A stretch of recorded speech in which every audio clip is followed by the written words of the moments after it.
ఇలా కావాలి ముద్ద.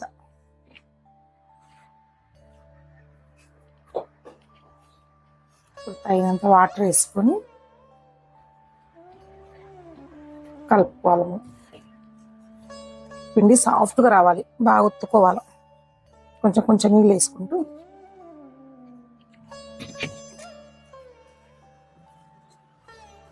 ఓన్లీ పిండి కలిపేటప్పుడు నెయ్యి, డీప్ ఫ్రైకి మాత్రం ఆయిల్.